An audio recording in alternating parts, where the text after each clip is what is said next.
This is Bilal video वाली सरकार। और भाई आज की इस वीडियो के अंदर बात करने वाले हैं एप्पल की एक ऐसी प्रोडक्ट के रिलेटेड जिसको पहली बार जब अनाउंस किया गया ना, तो उसके अनाउंस करने का तरीका इतना मजेदार था कि लोग बिल्कुल परेशान हो गए। ये उस टाइम की बात कर रहा हूं मैं जब लैपटॉप भारी हुआ करते थे और उस दौरान स्टीव जॉब स्टेज पे आता है। आप समझे बात को, स्टीव जॉब स्टेज पे आता है, एक शॉपर सा पकड़ा हुआ है। वो जिस तरह आप किसी को अगर कोई पोस्ट भेज रहे हो तो आप शॉपर लेते हैं, और उसके अंदर से एक लैपटॉप निकालता है और बताता है कि भाई ये हमारा नया मैकबुक एयर है। और उसके बाद मैकबुक एयर जो है वो एप्पल के लाइनअप के अंदर एक बहुत सॉलिड लैपटॉप बन गया। इसकी मल्टीपल जनरेशंस आई हैं, लेकिन जो ज़्यादातर एरियाज हैं उनमें इस लैपटॉप में हमें ज़्यादा चेंजेस देखने को नहीं मिले। इनफैक्ट इसकी मल्टीपल जनरेशंस में भी इंटरनली चीज़ें चेंज हुई हैं, लेकिन अगर आप एक्चुअल जनरेशंस की बात करते हैं ना, तो आई वुड से कि इसकी कोई 2 एक्चुअल जनरेशंस आई हैं।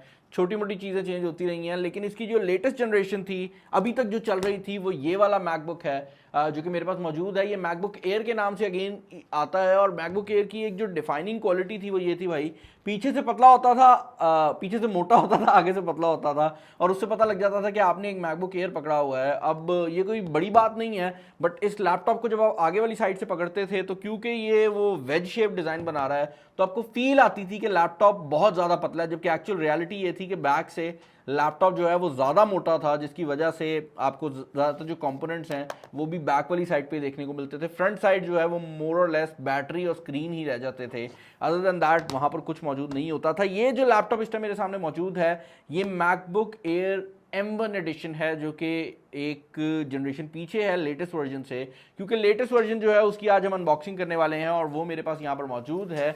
और ये जो लेटेस्ट जनरेशन है ना, आई वुड से कि अब तक जब मैकबुक एयर लॉन्च हुआ है उसमें सबसे ज़्यादा चेंज होने वाला जनरेशन यही जनरेशन है। और अगर आप इस लैपटॉप को देखते भी हो तो यार यहाँ पर मैकबुक एयर मेंशन किया गया है और ये नीले रंग में है। ये साइड वाली साइड पर जो एप्पल बना हुआ है इस पे भी आपको ब्लू कलर जो है वो देखने को मिल रहा है। जो वेरिएंट हमारे पास मौजूद है 8 GB RAM 256 GB SSD storage वाला है। और मैं यहाँ पर ये चीज़ क्लियर कर दूं कि ये एप्पल की M सीरीज़ के जो अपनी प्रोसेसर आ रहे हैं उनका बना हुआ लैपटॉप है, जिसका मतलब ये है कि यहाँ पर जो प्रोसेसर लगाया हुआ है वो एप्पल ने खुद बनाया है।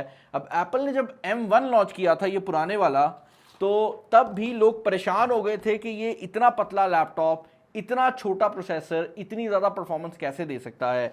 और उसके बाद अब एप्पल ने M2 लॉन्च किया है। मैं एक रेफरेंस के लिए बता देता हूं कि ये वीडियो जो आप देख रहे हैं और इस चैनल पे अपलोड होने वाली सारी जो वीडियोस हैं वो भी एप्पल के M1 प्रोसेसर के ऊपर ही जो हैं वो एडिट होती हैं, लेकिन वहां पर हम लैपटॉप यूज़ नहीं करते, हमारे पास मैक मिनीज हैं। लेकिन कहने का मकसद ये है कि ये इतने पावरफुल है कि 4K वीडियो रिकॉर्डिंग की 3 जो टाइमलाइंस हैं ये at a single time edit करता है। और इतना ज़्यादा पावरफुल होने के साथ साथ इतना रिलायबल भी है कि हम डेली की बेसिस पे एक M1 वाले मशीन पे ही एडिट करते हैं। तो ये जो मैकबुक एयर है टेक्निकली उससे ज़्यादा पावरफुल होने वाला है। इसको हम अनबॉक्स कर लेते हैं भाई। यहाँ पर साइड पर ये जो फ्लैप है दिया गया है। बाय द टाइम मैं इसको अनबॉक्स कर रहा हूँ 2 चीज़ें मैं आपको बताना चाहूँगा। पहली चीज़ तो ये है कि भाई हमेशा की तरह एप्पल की किसी भी डिवाइस को अनबॉक्स करने के लिए आपको किसी छुरी या चाकू की ज़रूरत नहीं पड़ती। और दूसरी बात भाई, हमेशा की तरह आज की वीडियो के स्पॉन्सर हैं जो कि यूट्यूब मोबाइल फ़ोन वाले हैं, जिनकी शॉप कचहरी बाज़ार में है। हाँ, अभी भी वहीं रखी हुई है उनने, और UBL बैंक के साथ ही है। तो नंबर मैं फिर हमेशा की तरह डाल ही दूंगा। देखिए हमारे तो स्पॉन्सर जो है वो रेगुलर हो गए हैं, तो आप लोग रेगुलर होकर रेगुलरली सब्सक्राइब का बटन क्यों नहीं दबा रहे? मतलब समझ रहे हो, मेरा सब्सक्राइबर रेगुलर है लेकिन वो सब्सक्राइब कर नहीं रहा, तो दिल टूट जाता है यार। खैर ये जो लैपटॉप है इसको हम यहाँ पर अनबॉक्स कर लेते हैं। काफ़ी बड़ा बॉक्स है भाई। एक चीज़ मैं क्लियर कर दूं कि पुरानी जो जनरेशन है उसके और इसके अगर आप फुटप्रिंट की बात करते हैं, यानी कि एक्चुअल लैपटॉप के साइज़ की बात करते हैं, तो आप देख सकते हैं कि मोर और लेस दोनों का जो लैपटॉप साइज़ है वो एक जैसा ही है। और इनफैक्ट अगर आप इसको बाहर वाली साइड से कंपेयर करेंगे तो आपको बहुत कम डिफरेंस जो है वो देखने को मिलेगा। इनफैक्ट कोई डिफरेंस भी नहीं है बॉडी में, सिर्फ ये साइड पर थोड़ा सा डिफरेंस है। लेकिन अगर आप एक्चुअल स्क्रीन की बात करते हैं तो यहाँ पर ये जो पुरानी जनरेशन है ये 13.3 इंचेस के डिस्प्ले के साथ आती है। नया वाला जो जनरेशन है इसमें इनने बेजल्स को कम कर दिया है, जिसकी वजह से आपको सेम साइज के अंदर ही जो डिस्प्ले है वो बड़ा मिल जाता है भाई। और ओवरऑल जो फील है ना लैपटॉप की वो भी मुकम्मल तौर पर चेंज कर दी है। प्राइसिंग आप लोग पूछ रहे होंगे, मैं आपको बता देता हूँ। ये जो लैपटॉप है ये $1299 से आई थिंक स्टार्ट हो जाता है, और उसके बाद इसका एक $1500 वाला जो वर्जन है वो मौजूद है, जिसका मतलब ये है कि आप अपनी मर्जी से इसको स्पेक आउट कर सकते हैं। यहाँ पर आपके पास M2 को अवेल करने के लिए मैकबुक प्रो भी अवेलेबल है, लेकिन उसमें फीचर की काफ़ी कमी है, तो वो मैं रिकमेंड नहीं करूँगा। खैर लैपटॉप को हमने पहली बार ऑन किया है, इसका ये जो प्लास्टिक रैप है ये हम रिमूव कर देते हैं। एप्पल की अनबॉक्सिंग को आप बीट नहीं कर सकते। लाइक पैसे वो ले लेते हैं, पैसे वो इतने ले लेते हैं कि आप अफसोस ही करते रह जाते हो, लेकिन भाई आप एप्पल के एक्सपीरियंस को जो है ना वो बीट नहीं कर सकते। बाय द टाइम ये लैपटॉप स्टार्ट हो रहा है, हम जरा बॉक्स के अंदर बाकी आने वाले सामान पे नजर डाल लेंगे। एक चीज जो कि मुझे बड़ी इंटरेस्टिंग लगी है वो ये है कि यहाँ पर आपको जो केबल देखने को मिलती है वो ब्रेडेड केबल है। इससे पहले एप्पल सिर्फ अपनी प्रो लाइनअप की डिवाइसेस के अंदर ब्रेडेड केबल दिया करता था, लेकिन अब एप्पल को पता नहीं क्या जज्बात जागे हैं और ये जो ब्रेडेड केबल है ना, जो हाई क्वालिटी की केबल है, ये एप्पल ने इंक्लूड करनी स्टार्ट कर दी है। मैं वेट कर रहा हूँ उस टाइम का जब हमें एप्पल के आईफोन्स के अंदर भी यही देखने को मिलेगी, लेकिन मुझे लगता है कि वो होने से पहले ही केबल ही खत्म हो जानी है। यहाँ पर आपको स्टिकर देखने को मिल जाते हैं जो कि इंटरेस्टिंगली ब्लू कलर के अंदर दिए गए हैं, और उसके अलावा भाई कुछ पेपर वर्क दिया गया है। एक और चीज़ जो कि बड़ी इंटरेस्टिंग है वो ये है कि यहाँ पर आपको जो चार्जर मिल रहा है ये 33 वॉट के ऊपर आपकी इस मैकबुक को चार्ज कर सकता है, लेकिन ये मैकबुक इससे ज़्यादा वॉटेज भी सपोर्ट करती है। और यही वजह है कि ओके ये 33 नहीं 30 वॉट का चार्जर है, ये 30 वॉट के ऊपर आपके मैकबुक को चार्ज करेगा, लेकिन इसकी मल्टीपल कन्फिग्रेशंस आती हैं और आप इसे 67 वॉट के चार्जर के साथ भी खरीद सकते हैं। तो ये जब आप ऑर्डर कर रहे होंगे उस टाइम पे आपने सेलेक्ट करना होता है, और अगर आपके पास पुराना कोई बड़ा चार्जर पड़ा है पावर डिलीवरी वाला तो वो भी आप इस्तेमाल कर सकते हैं। यहाँ पर जो चार्जिंग केबल है इसके बारे में एक और चीज़ जो कि बड़ी मज़ेदार है वो ये है कि फाइनली जो मैगसेफ है वो वापस आ चुका है, और अब आप इसको चार्ज करने के लिए मैगसेफ का यूज़ करेंगे, जिसकी वजह से दो फायदे हो रहे हैं। पहला फ़ायदा तो ये है भाई कि मैगसेफ आप लगाते हैं और उसके बाद अगर इसको ज़ोर से कोई झटका पड़ता है ना तो ये निकल जाता है, आपका लैपटॉप उड़ के नहीं गिरता। और दूसरा फ़ायदा ये है कि मैकबुक एयर के अंदर 2 पोर्ट्स होती हैं, तो जब आप एक चार्जिंग के लिए यूज़ करते हैं तो दूसरी रह जाती है, तो 2 पोर्ट्स में से सिर्फ एक आप यूज़ कर सकते हैं। जबकि इस केस में अब एक नई पोर्ट आ गई है तो आप ये दोनों पोर्ट्स जो हैं बाकी किसी चीज़ के लिए इस्तेमाल कर सकते हैं। अब भाई यूजुअली जब आप एक जनरेशन से दूसरी जनरेशन में जा रहे होते हैं तो आप कहते हैं भाई मैं करीब रखूंगा ना दोनों डिवाइसेस को तो आपको दोनों के दरमियान में फ़र्क फील होगा, लेकिन ये ऐसा केस है कि इसको आप दूर से भी देखते हैं तो आपको फ़र्क फील हो जाएगा। पहली बात तो ये है कि भाई सबसे बड़ा चेंज उन्होंने किया है, उन्होंने एप्पल का जो लोगो है उसका साइज़ बड़ा कर दिया है। मजाक कर रहा हूँ भाई, सबसे बड़ा चेंज जो है वो इसके एक्चुअल फॉर्म फैक्टर के अंदर आने वाला है। दोनों लैपटॉप्स ही काफ़ी ज़्यादा लाइट वेट हैं, लेकिन जो नया वाला वर्जन है इसमें बड़ा डिस्प्ले होने के साथ साथ आपको जो ओवरऑल वेट है उसमें भी कमी देखने को मिलती है। अब आई एम नॉट श्योर कि ये एग्जैक्टली इन्हें कैसे अचीव किया है, क्योंकि यहाँ पर डिस्प्ले भी बड़ा हो गया है, बॉडी का साइज भी थोड़ा सा बड़ा हुआ है और ये थोड़ा सा ज़्यादा आई वुड से कि फील होता है कि मोटा है, जबकि एक्चुअल रियलिटी ये है कि अगर आप बैक साइड से बात करते हैं तो बैक साइड से ये पुराने वाला लैपटॉप थोड़ा ज़्यादा मोटा था, लेकिन अगर आप ओवरऑल की बात करते हैं तो डेफिनेटली ये नए वाला जो है वो थोड़ा फील होता है कि भाई पुराने वाले से ज़्यादा मोटा है। दोनों को ओपन करेंगे तो यहाँ पर आपको मोर और लेस सिमिलर चीज़ें देखने को मिलेंगी। पहले भी मैकबुक एयर के अंदर आपको टच बार देखने को नहीं मिलता था और अब भी नहीं आ रहा, लेकिन अब चेंजेस ये आ गए हैं कि जो आपकी ये फंक्शन कीज़ हैं इनका साइज़ बड़ा हो गया है। उसके अलावा यहाँ पर अब जो आपकी पावर की है वो अब एक सेपरेट बटन के तौर पे लगाई गई है, ऑल्दो वो पहले भी सेपरेट थी लेकिन उसका जो डिज़ाइन था वो थोड़ा डिफरेंट था। ट्रैकपैड की जो ओवरऑल साइज़ वाली साइड है वो काफ़ी हद तक वैसी ही रखी गई है। इसके अलावा एक और चीज़ जो कि बड़ी नोटिसेबल है वो ये है कि पुराने वाले जनरेशन में 2 स्पीकर यूनिट दिए गए थे जो कि दोनों साइडों पर मौजूद थे, जबकि नए वाले लैपटॉप के अंदर उनने इस चीज़ को अपग्रेड किया है और 3 स्पीकर लगा दिए हैं। अब आप सोच रहे होंगे भाई तीसरा स्पीकर कहाँ लगाया है, क्योंकि यहाँ पर जो 2 स्पीकर थे वो भी आपको लगे हुए नज़र नहीं आ रहे, इसके साइड पर कोई ऐसी जगह नहीं है। भाई इनने 3 स्पीकर लगाने के लिए बड़ा क्लेवर अप्रोच को यूज़ किया है और यहाँ पर आपकी स्क्रीन के अंदर वाली साइड पर 3 स्पीकर के जो ओपनिंग्स हैं वो दी गई हैं जिसके थ्रू आपको साउंड आता है।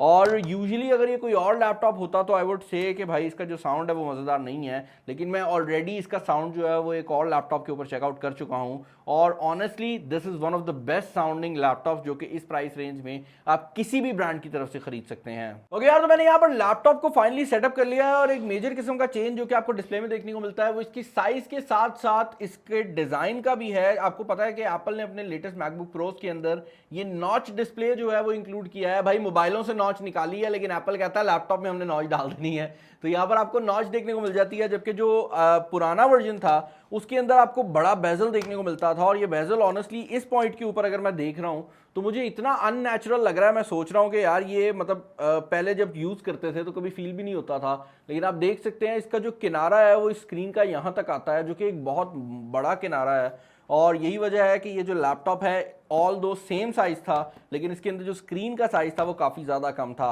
As far as the performance is concern तो यहाँ पर M2 का जो वर्जन है वो यूज़ किया गया है। और यहाँ पर जो सबसे इंपॉर्टेंट चीज़ है वो ये है कि जब तक M2 लॉन्च नहीं हुआ था ना, हमें ये लग रहा था कि जो M1 होने वाला है ना उसकी निस्बत M2 कोई बहुत ही डेफ्थ लेवल चीज़ होगी, और जो M1 है उसमें जो इवन M1 Max है उससे भी ज़्यादा पावरफुल होगा। जबकि रियलिटी ये है कि M2 को आप डायरेक्टली M1 के साथ कंपेयर कर सकते हैं। अगर आप इसको M1 Pro या M1 Max के साथ कंपेयर करते हैं तो ये कंपैरिजन नहीं बनता। यहाँ पर जो मेन चीज़ें की गई हैं वो ये है कि M1 वाली जो परफॉर्मेंस है उसको बेहतर बनाया गया है, GPU को स्ट्रॉन्ग किया गया है, और ये इतना पतला सा लैपटॉप, बाय द वे एक और चीज़ मैं बता दूं, ये पतला लैपटॉप जो है ना इसके अंदर इतनी पावर के साथ साथ कोई पंखा मौजूद नहीं है। उसकी रीज़न ये है कि ये एप्पल का जो सिलिकॉन है ये काइंड ऑफ उसी तरह से काम करता है जिस तरह आजकल मोबाइल फ़ोन के प्रोसेसर काम करते हैं, और यही वजह है कि इसको जो है वो पंखे की कोई ख़ास ज़रूरत नहीं है। हाउएवर अगर आप इस पर बहुत सस्टेन्ड लोड डालते हैं और ऐसा लोड डालते हैं जो कि कॉन्स्टेंटली इसको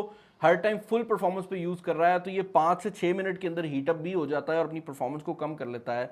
बट ये लैपटॉप क्योंकि सस्टेन्ड लोड के लिए नहीं बना हुआ, ये वीडियो एडिटर्स के लिए नहीं बना हुआ, तो अगर आप इसको नॉर्मल डे में यूज़ करते हैं तो आई डोंट थिंक सो कि आपको कोई भी प्रॉब्लम जो है वो आने वाली है। और यहाँ पर मैं ये चीज़ क्लियर कर दूं कि सस्टेन्ड लोड का हरगिज़ ये मतलब नहीं है कि आप एक टाइम पे मल्टीपल ऐप्स को ओपन कर लें। मतलब अगर आपने एक टाइम पे 10 चीज़ें भी खोली हुई हैं ना तो उसका प्रॉब्लम नहीं है, लेकिन अगर आप फाइनल कट प्रो चला रहे हैं और आपने उस पर वीडियो एडिटिंग करनी स्टार्ट कर दिया तो भाई तब जो है वो किसी हद तक जो प्रॉब्लम है वो स्टार्ट हो सकती है। बाकी भाई अगर आप इसके बाकी फीचर्स की बात करते हैं तो इसके अंदर जो सबसे इंपॉर्टेंट किस्म की नई अपग्रेड्स आई हैं उनमें इसका एक तो ये फ्रंट फेसिंग कैमरा है। अब आप सोच रहे होंगे यार बिलाल भाई आप एक कैमरा के लिए क्यों इतना एक्साइटेड हैं यार।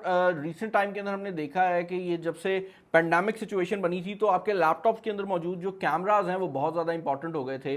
और अगर हमने ये चीज़ नोटिस किया तो भाई एप्पल जैसा ब्रांड भी ये जो डेटा वगैरह ना कलेक्ट कर रहा था, और यही वजह है कि इसके फ्रंट साइड के ऊपर 1080p वीडियो कैमरा जो है वो लगाया गया है। ये सुनने में काफ़ी कम लगता है, लेकिन अगर आप इसको कंपेयर करते हैं पुरानी जनरेशन से तो भाई पुरानी जनरेशन में 720p है, और उससे पीछे वाली जो जनरेशन है जो कि पता नहीं 10 साल से ज़्यादा चली है वो टोटली 480p में चल रही थी और उसको कोई अपग्रेड करने का सोच भी नहीं रहा था। लेकिन अब क्योंकि ये सिचुएशन बनी है तो इनने यहाँ पर 1080p वेबकैम भी इंक्लूड किया है, और इस लैपटॉप के अंदर आपको 3 माइक्रोफोन्स देखने को मिल जाते हैं, जिसका मतलब ये है कि अगर आप इस लैपटॉप को सेंटर में रखते हैं और मल्टीपल लोग बैठे हुए हैं तो उस टाइम पर वीडियो कॉन्फ्रेंसिंग के लिए भी ये लैपटॉप जो है एक काफी सॉलिड ऑप्शन हो सकती है। बाकी भाई वीडियो को एंड करने से पहले मैं ये चीज क्लियर कर दूं कि अगर इस लैपटॉप की हर छोटी छोटी चीज में जाते हैं तो इसके हर एक डिपार्टमेंट में ही हमें अपग्रेड देखने को मिल जाती है। फॉर एग्जांपल अगर आप डिस्प्ले की बात करते हैं तो यहाँ पर डिस्प्ले के अंदर जो कलर्स है वो बेहतर कर दिए गए हैं, थोड़ी सी ब्राइटनेस को बढ़ा दिया गया है। इसके अलावा अगर आप ओवरऑल बात करते हैं बैटरी लाइफ की तो वहां पर भी आपको अपग्रेड देखने को मिली है। लेकिन जो मेजर अपग्रेड है वो एक तो ये कैमरा सिचुएशन में है, स्पीकर सिस्टम के अंदर है, डिजाइन में है,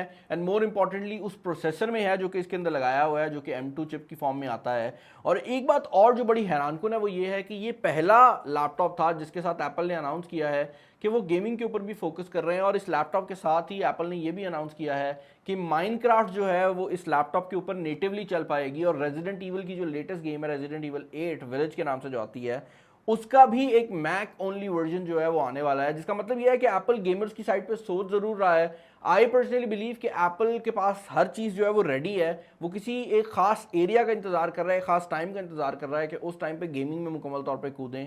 क्योंकि जो वो लोग जो ये सोचते हैं कि एप्पल के लैपटॉप्स गेम्स को चला नहीं सकते, तो आपको ये बात समझनी पड़ेगी कि ये जो डिवाइसेस हैं इनके अंदर जो ऑप्टिमाइजेशन का लेवल है वो इतना ज़्यादा है कि ये पतली सी जो मैकबुक है ये आज से कुछ टाइम पहले तक जो विंडोज़ लैपटॉप आ रहे थे, इवन कोर i9 वाले विंडोज़ लैपटॉप उनको भी हरा सकती है। तो उस लिहाज से ये एक बहुत पावरफुल कंप्यूटर है, और हमने अपनी M1 की जो चिप्स हैं उनको परफॉर्म करते देखा है कि वो हमारी वीडियो एडिटिंग को सपोर्ट कर सकती हैं। तो आप इसके ऊपर भी वीडियो एडिटिंग बहुत अच्छी कर सकते हैं अगर आप इसको बाकी लैपटॉप से कंपेयर करते हैं। लेकिन अगर आप एप्पल के अपने लाइनअप में देखते हैं तो इसका एक प्रो वर्जन आता है जिसके अंदर पंखा लगा हुआ है, तो वो इससे बेहतर परफॉर्मेंस देगा। लेकिन अगर आप इसको विंडोज से कंपेयर करते हैं तो ये भाई नेक्स्ट लेवल है, और इसका कोई कंपैरिजन बनता ही नहीं है, क्योंकि जो परफॉर्मेंस और जो बैटरी लाइफ ये आपको दे सकती है वो आप विंडोज से सोच भी नहीं सकते। चैनल पर नए हैं, चैनल को सब्सक्राइब कर लीजिएगा। इस लैपटॉप के रिलेटेड आपके क्या ओपिनियन है मुझे बताइएगा, और ये भी बताइएगा कि भाई आपका फेवरेट डिजाइन कौन सा है, लाइक ये टेढ़ा मेढ़ा डिजाइन या ये सीधा डिजाइन, तो मुझे ये भी जरा बता दीजिएगा। और अगर कोई वीडियो चाहिए आने वाले टाइम में, वैसे मैं क्या बोल रहा हूँ, वीडियो काफ़ी सारी आ रही हैं अभी, आप लोगों को पता ही iPhone 14 लॉन्च हुआ है, तो वो सारा कुछ जो है ना वो पाइपलाइन के अंदर ही मौजूद है, तो वो सब कुछ आ जाएगा। इस वीडियो में इतना ही, अपना ख्याल रखिएगा। This is Bilal signing off, Allah हाफिज़।